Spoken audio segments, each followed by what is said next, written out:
Hi you guys, welcome back to my channel, welcome back to another video and yet another different backdrop. Since I've moved my bedroom around, I'm just trying to figure out where to film, and quite honestly, like, this isn't really it because I'm just aware that it looks quite cluttered, but honestly it was the best I could come up with at short notice. So we will figure this out, we will get a nice filming backdrop. Also, I'm really sorry for all the car noises you're going to be able to hear. I have to have my windows open. It's too hot today to have them shut, and unfortunately, living on a busy road, you just get car noise, so I do apologise. But anyway, today I'm filming an unhaul video for you, a book unhaul. I've not done one of these before, but I have 20 books that I have decided to get rid of today, mostly because my bookcase is actually really small. At some point, I will show you guys what it looks like, but right now, it's just not really fit for purpose. It's really small. I can't even fit all the books I've read on it, let alone all of my unread books. So I just got like random piles of books all over my room. It's great. So today I decided to try and get rid of some books. So I've actually picked 20 to unhaul, which feels like a lot, but it's the right decision to make. So I basically picked out anything that I didn't like, anything that I know that I'm definitely not going to read again. And yeah, I'm basically going to either donate these books to the local charity shop, or I'm going to give them to my mum to read as well, because she's finally kind of getting into reading and I want to give her some more options. So yeah, I have 20 books here and I'm just going to get on into them. So the first book is Maybe This Time by Jill Mansell, and this is a kind of contemporary rom-com kind of book, and it follows a girl called Mimi who is a like TV chef, or she creates recipes rather for a TV chef, and she ends up getting fired. I think someone rips off one of her recipes or something and she can't prove that it's happened, so she gets fired, ends up having to move back to her hometown because she finds out her boyfriend's like cheating on her or something. And then it's all about her kind of like finding herself again in her hometown, finding a new career for herself, finding a new relationship. It's really sweet, really cute, but I'm not going to read it again. So this one I'm actually going to donate to Mama Love because she loves little contemporary romances like this. I certainly would recommend it. I think I gave this like 4 stars. It was just pretty harmless, pretty sweet. The writing was okay. It was nothing spectacular. But yeah, it was a fun little read, and I think it's also, by the way, set around Christmas, so that's quite nice if you're looking for like a holiday themed read at any point.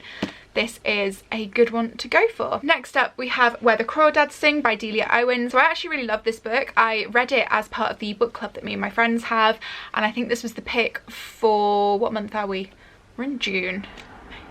April. I think this was April's pick, and I did love it, but I just know I'm not going to read it again. And this is basically kind of like a murder mystery type book, but it's set in North Carolina in the like 1960s. Yeah, in the 1960s, and it's amazing. I really loved the twist. I'm not going to give it away, but I loved the twist. I loved the setting. I loved the description of nature. Yeah, I really enjoyed the whole thing, to be honest. I believe this is the author's debut as well, which is incredible. And yeah, I'd highly recommend picking it up again. I think I gave it 4 stars.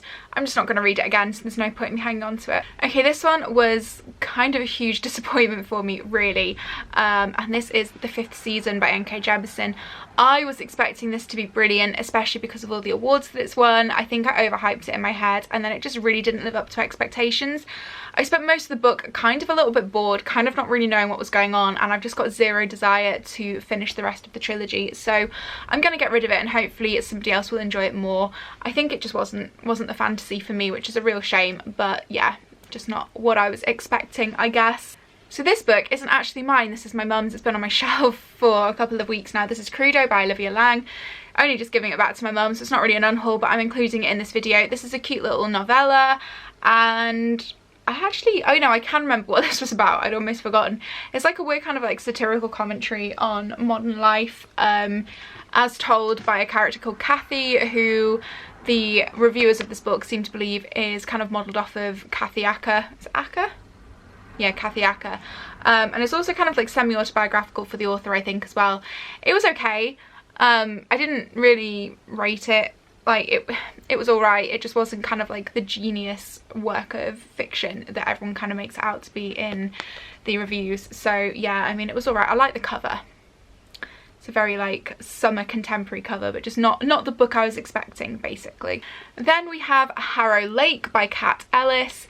Again, just disappointed by this one. So I picked this book up because I was in the mood for more horror and it just didn't deliver for me. Now, this is purely my own fault because I didn't realise that it was a YA. I thought it was going to be, for some reason, like an adult horror, and it wasn't. And that's where I just really didn't engage with it. It was just a little bit too tame, a little bit too immature for me. The writing was okay. I really like this edition with the sprayed edges, but yeah, it's just not for me, unfortunately.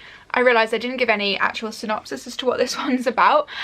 So this is about a girl called Lola whose dad is a famous movie director, and she comes home one day and finds her dad injured and basically has to go and stay with her grandmother in Harrow Lake, which is where he shot his like most famous horror film.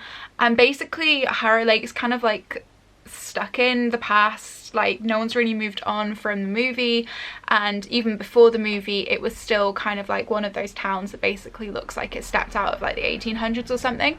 And there's just a lot of like really creepy stuff going on there that she kind of gets like caught up in, and she's trying to like hunt for some information about a family member as well. But yeah, like I say, it's good. It just didn't like grab me, and it's definitely, I think, just one of those books that I've picked up just a little bit too old, you know. Like, I think for a younger audience this would be great, and I think if I'd read this in my teens I would have loved it, but yeah, it's just not for me now. Okay, next we have Memoirs of a Geisha by Arthur Golden. This book is obviously, it's a modern classic and it is lovely. I read this, I say lovely, I read this back in 2020, I think, at the start of 2020 or late 2019. Lovely was the wrong word to describe it. The story is not lovely, but the writing is brilliant. You know, it was a great book. I did enjoy it. I found it captivating, but again, it's just not one that I'm going to reread, to be honest. Yeah, I don't know. It was good. I just won't reread it. Okay, now we have Call Me By Your Name by Andre Osserman. This book, I was expecting great and beautiful things from this book, and honestly I was just left feeling really disturbed by the relationship and just the way that it was kind of depicted. Also the scene with the peach genuinely made me feel nauseous when I read it, and yeah, there's a lot in this book that I just really didn't vibe with, I didn't agree with. So yeah, it's gonna go. And I won't be reading it again. Okay, next we have The Inheritance Games by Jennifer Lynn Barnes. Again, this is another book I picked up not realising it was YA, and then kind of regretted my decision because it just did feel a little bit immature for me. This is basically very similar to the concept for Knives Out. So it's a girl who inherits this massive fortune and she doesn't really know the person that she's inherited it from, and basically she gets kind of like caught up in these games that the guy who has died has like left for her and his family to solve. It does end, I guess, on kind of a little bit of like, not a cliffhanger, but like opened up for more books. And it's another one that I think when I was younger I would have loved a lot more than I loved now. I know my mum does love kind of like YA novels as well, so I think I'm going to add this to my Mum and Love pile and see if she likes it. I know she kind of looked at it when I was reading it and thought it sounded interesting, so I will donate it to her collection and see what she thinks. It was okay, like I say, it just wasn't mature enough, I don't think, for my reading anyway. Next up we have The Binding by Bridget Collins. Now you may remember I included this on my 5 books I have to read this year list because it has literally been sat in my TBR pile for years.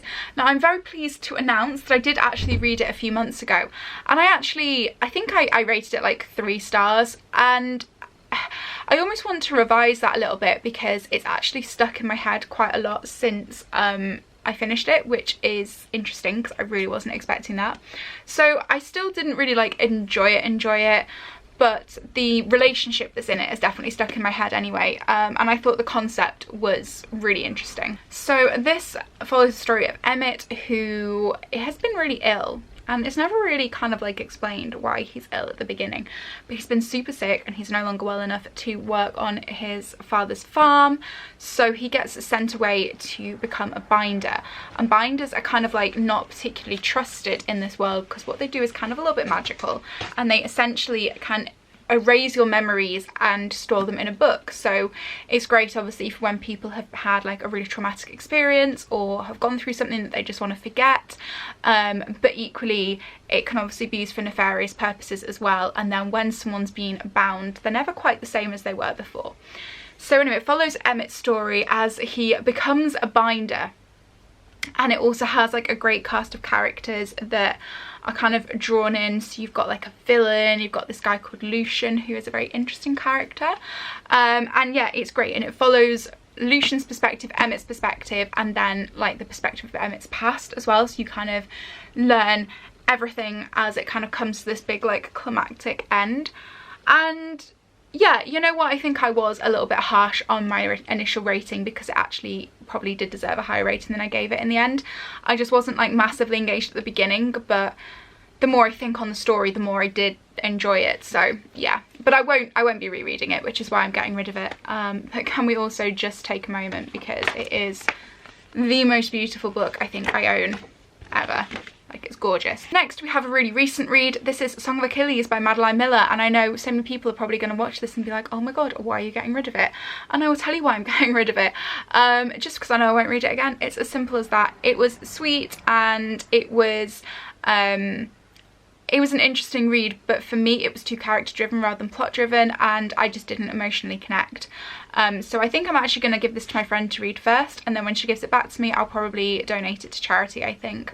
But yeah, like I said, I didn't hate it, I just didn't love it, and I know I won't revisit it, so there is no point me keeping it on my shelves at this point. But for anyone who doesn't know, this is a take on the story of Achilles and Patroclus and the siege of Troy, and it follows Achilles and Patroclus as they kind of like come of age and they go off to fight, and it follows their relationship. And yeah, it's interesting. It's the first kind of book I've ever read that makes Greek mythology accessible, so that was really cool. But it's just not one that I'm going to bother reading again, so I don't want to kind of force myself to keep it.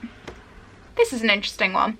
So I have an auntie, okay, and she is a little bit eccentric, a little bit quirky, and sometimes she just sends like random books that I'm just honestly never going to read, and this is one of them. This is The Primal Cure, Avoid Being a Sick Statistic.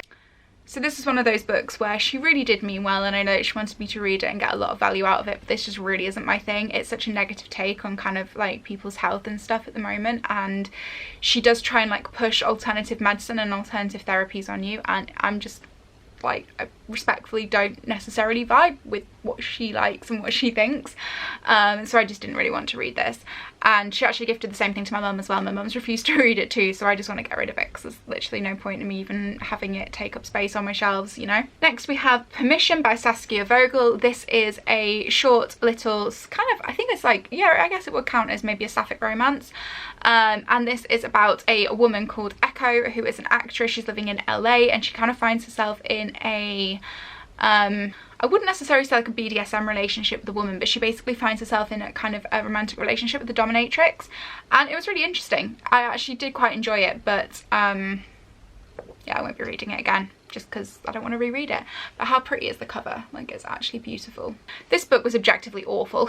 This is The Wedding Date Disaster by Avery Flynn. Now, I picked this up when I was in America last year. I think I got it from Publix. I just wanted to get like a mass market paperback because I haven't bought one of their romances before, and this was literally terrible. So this is about a girl called Hadley, and she has to go to her sister's wedding back home, and she doesn't have a date. So she wanted to take her best friend, but did he fake being ill? I think he faked being sick to get out of the wedding and sent his identical twin brother instead, because her and his brother just really didn't get on very well at all, and I think he was trying to like force them to form some kind of positive relationship. And yeah, it just follows their story as they're kind of like forced together. I guess it's supposed to be kind of like an enemies to lovers, but honestly just the premise was really good. The execution just failed on so many levels. This, yeah, was objectively terrible. But I do like how teeny it is. When I get back out to the States later this year, I am going to be buying a few more of these little like mini, look how tiny, these little mini paperbacks, because they're just so convenient, you know, they're tiny, you can just slap them into your bag. Yeah. Next, we have The Night Circus by Erin Morgenstern, another book that I have actually loved, but I just know I won't reread it, so I'm not going to keep it. And this is a story about like a travelling circus, like a travelling magical circus. Similar, I guess, to Caraval. I definitely think that the author of Caraval got a lot of her ideas from this book. I actually read Caraval first. I think if I read this first, I probably wouldn't have enjoyed the Caraval trilogy quite as much. But yeah, it's great. I actually can't really remember a huge amount now of what it's about. I think it's like a little boy falls in love with somebody at this circus when he's a kid, or like, I can't really remember it 100%, but I know there's something along those lines included. But anyway, yeah, I was captivated. It was wonderful, but I'm not going to read it again, so it's going. I feel so bad getting rid of so many of my babies. I'm sorry, don't hate me. Next we have Tangerine by Christine Mangan. This was, honest to God, I think one of the worst books I've read in a long time. I think it's got like a 1 star. I hated it. I read it last summer and I literally hated it. I had to like force my way through it, but I refused to DNF a book, so you know, my own fault really. So this is about Alice and Lucy. So Alice is on, so she's just got married. She moves to Tangier in Morocco with her husband, and she's a little bit strange. We don't really understand like what's going on with her, but she's kind of like agoraphobic, so she doesn't really want to go out. She doesn't really want to do anything with her husband, and it's all just like a little bit kind of, there's something going on that's a bit weird. And then next minute, before you know it, Lucy turns up on her doorstep, and Lucy is her old college roommate, and there's obviously just like a lot of weird tension and bad blood between them. And the story kind of follows them and Alice's husband. Now on the blurb, it mentions that Alice's husband goes missing. So in my head, when I read this, I thought, okay, so Alice's husband's going to go missing and the book is going to obviously be about finding out what happened to him. Incorrect. Alice's husband goes missing in the last 50 pages of the book, and I kind of feel like if you have to put that on the blurb, it just goes to show that there's very little else that actually happens in the book. And there is a bit of a twist between Alice and Lucy's relationship. I'm not going to tell you what it is in case you do decide to pick it up, but it's just not for me. Cover's beautiful, loved the setting, hated the book, hated the writing. Another one that I'm donating to the Library of Mama Love. This is Exciting Times by, I'm going to murder this name now, Nisha Dolan. But I think I'm probably wrong. It's spelled in the Irish way. I want to say it's Nisha. If anyone has this name or knows somebody who spells the name that way, please do let me know if I have the pronunciation correct. I should do, because I used to be an Irish dancer. I have Irish heritage. My middle name is Clodagh. But yeah, I'm not 100% sure because I don't think I've ever seen that spelling before. I'm going to say Nisha Dolan anyway. So yeah, this is Exciting Times, and this is about a girl called Ava who has left Ireland. She goes to Tokyo, I think. Hong Kong, sorry. She goes to Hong Kong and she goes to teach English, and it's kind of about her like finding her way, like kind of experiencing like a love life over there. And I did enjoy it. It wasn't quite what I thought it was going to be, but I didn't hate it, you know. Like I thought the writing was good. I think this was a debut as well. Also, can we just for a minute discuss the cover? Look at those incredible sprayed edges. Like I literally am so obsessed. It's one of those books that I kind of bought literally based off of the cover and actually really quite enjoyed. So yeah, I'm going to give this to Mama Love, see what she thinks. And similarly to that as well, I also have Such a Fun Age, the nice little Waterstone special edition with the sprayed edges by Kylie Reid. And this is another one that I'm going to see if Mum likes.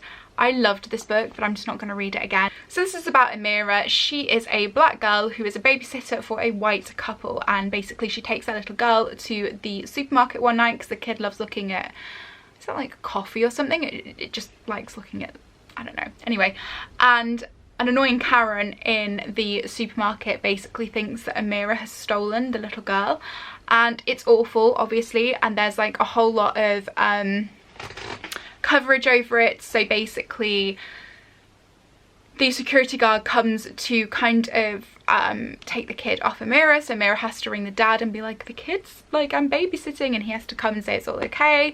And then the story kind of like unfolds from there, because the parents of this little girl feel so guilty for what Amira went through that they try their hardest to make it better, but just make a lot of mistakes along the way. It's actually brilliant. Like I really enjoyed it. I think it's just a very interesting portrayal of white saviorism, and I really appreciated reading it. I felt like I was educated reading it, which I think is always a good thing. As a white person, you need to listen, you know? So yeah, I found this incredibly valuable, and I also really enjoyed the story, and I'm gonna give it to my mum and see if she also enjoys the story. Okay, next up we have Heart and Hustle by Patricia Bright. This is obviously a non-fiction book about Patricia's kind of rise to internet stardom, and I think, I can't actually remember now, I read it so long ago, but I think it was kind of a bit of a like a self-help guide to monetizing your side hustle, your passion, and that kind of thing. And I think I gave it 3 stars. Like, it was okay, but I just didn't really get any valuable advice from it. And yeah, I'm not gonna be rereading it anytime soon. So possibly one of the most disappointing reads of all time now, we have Midnight Sun by Stephanie Meyer. And I did and ah over whether or not to get rid of this, because I have kept my whole Twilight collection. But I just hated this so much. It was so boring, it was so badly done, and I just wish I'd never read it. So for that reason alone, I'm just going to get rid of it. But for anyone who doesn't know, this is Twilight, but from Edward's perspective, and it's just really not worth the read. It's definitely not worth the read. You're better off just honestly reading Twilight itself. Okay, so I know at the start I said 20 books, but it's actually going to be 21 because I've just decided to get rid of another one. But the next one is After by Anna Todd. This was objectively the worst book I've read this year. It was terrible. Honestly, I hated like every single second of this. And I read it because I'd seen a lot of people had done rant reviews, and I was like, you know what? It's rare that I buy a book because people say it's bad, but I just want to know how bad. And it was god awful. I will not be buying the rest of the books in the series. I may watch the second movie, because I did, to be fair, watch the first movie first. Yeah, I may potentially watch the second movie, but I certainly will not be reading the rest of the books. But for anyone who hasn't encountered this car crash before, this is about a girl called Tessa who has lived quite a sheltered existence with a very overbearing mother, and she goes off to college on her own. It's her first kind of taste of freedom, and straight away she is rooming with quite an alternative girl. Seems pretty cool, to be honest. She's got like tattoos and piercings and stuff, and obviously her mum immediately doesn't approve because, oh my god, someone's got tattoos, they're clearly like satanic. So satanic. So yeah, her mum doesn't approve, kind of makes her life difficult. And anyway, her roommate introduces her to this crowd of people, including Harden, who she has this kind of like weird enemies to kind of lovers relationship with. I don't even really know, honestly. It was just terrible. But I mean, if you want to read something that is just so toxic but almost glorifies the toxic behavior, read this. And I mean, honestly, like, I love toxic romance books. Okay, I've literally devoured the Corrupt series by Penelope Douglas this year, and to me that's about as toxic as something can get, you know. Like, that's subjectively awful, but it's not glorifying it in my opinion, whereas this, I feel, is glorifying it, and this is aimed at a much younger audience as well, which is why it's just wrong on so many levels in my opinion. But yeah. And the final book, which is also going to be donated to the Library of Mama Love, is The Seven Deaths of Evelyn Hardcastle, which I honestly bought just because the title is so similar to one of my favourite books, The Seven Husbands of Evelyn Hugo. But I was actually surprised at how much I enjoyed this. Like, I really enjoyed this. So basically, there is a person, Evelyn Hardcastle, who dies in this kind of like this house, and there's loads of people at the house that are visiting, and I think everybody has like some kind of motive. And it's basically one person is trying to figure out like who killed Evelyn, but then every day they wake up again and have to, it's very complicated, but I really enjoyed it. I like devoured this. I think this is being made into a Netflix series as well, so that's cool. If it is, I'll definitely be watching it. So yeah, I think Mama Love will rate this one, which is why this is going into her library. So yeah. Anyway, that is my 21 book unhaul. I hope you guys enjoyed watching. If you did, let me know in the comments below. If you've read any of these books and think that I'm wrong in unhauling them, I would love to hear your thoughts on them in the comments below as well. And as always, if you're new, please do not forget to subscribe. I will see you in another video very soon.